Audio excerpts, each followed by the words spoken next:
नमस्कार, मी राजश्री फूड आणि ट्रॅव्हल्स ब्लॉगमध्ये तुम्हा सर्वांचं खूप खूप मनापासून स्वागत आहे।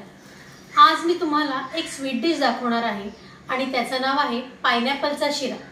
चला तर मग मी तुम्हाला साहित्य आणि त्याची कृती कशी करायची हे दाखवते।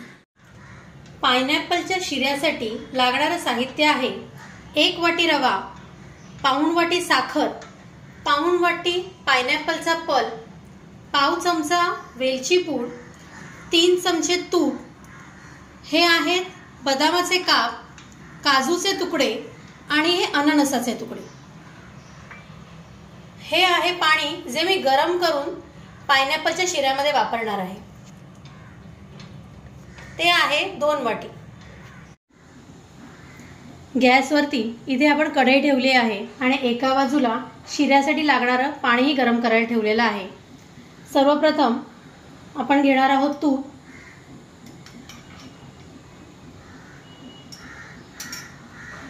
आणि आपण आता रवा भाजून घेणार आहोत।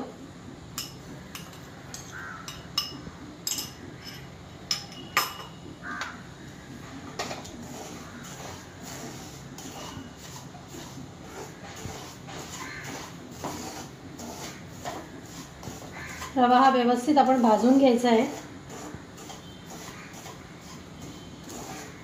हा रवा आपल्याला भाजताना हलका मोकळा झाला की मग आपण समजायचं की आपला हा रवा भाजून झालेला आहे म्हणून। त्याच्यातच मी काजू पण टाकणार आहे की जेणेकरून त्याच्याबरोबर काजू पण भाजले जातील।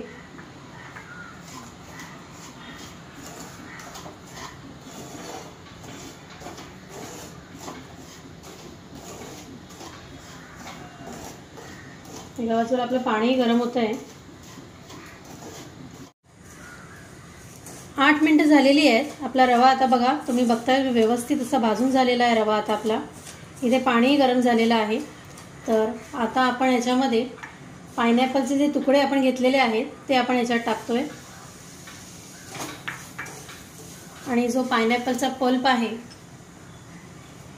तोही आता आपण याच्यात टाकून घेऊया।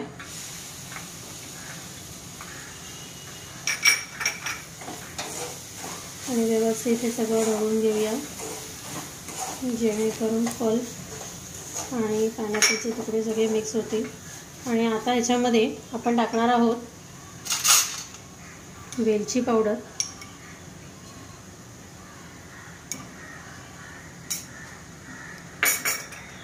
आणि हे जे बदामाचे काप केलेले आहेत ना ते आपण थोडेसे काप आपण ठेवून देऊया। आता हा व्यवस्थित असा रवा तुमचा भाजून झालेला आहे आणि त्याच्यात व्यवस्थित सगळे इन्ग्रेडियंट्स पडलेले आहेत। आणि आता हे जे गरम पाणी आहे ना ते आपण हळूहळू करून त्याच्यात ओतत जाऊया।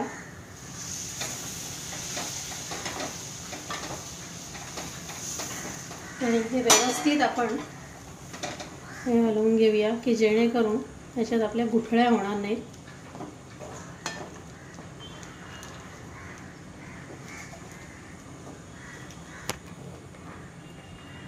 व्यवस्थित आपण असे आपल्या हे हलवून घेऊया असं।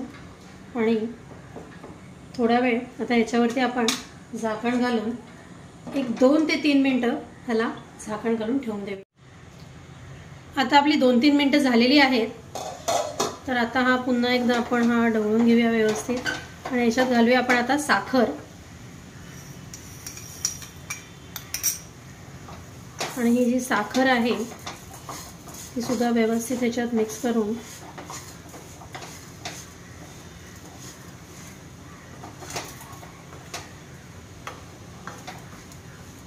आपण व्यवस्थित मिक्स करून घेतलेली आहे। आणि आता दणकून वाफ येण्यासाठी आपण हा शिरा थोडा वेळ ठेवून देऊया।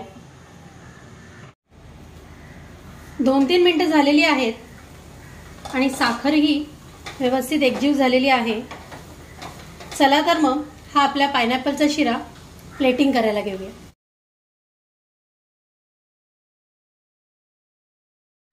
तर हा तयार झाला आपला पायनॅपलचा शिरा। तुम्ही सुद्धा हा शिरा घरी करून बघा आणि मला कमेंट्समध्ये नक्की कळवा की तुम्हाला कशी वाटली माझी रेसिपी। आणि हो, माझ्या चॅनलला लाईक, शेअर आणि सबस्क्राईब करायला विसरू नका। Thank you.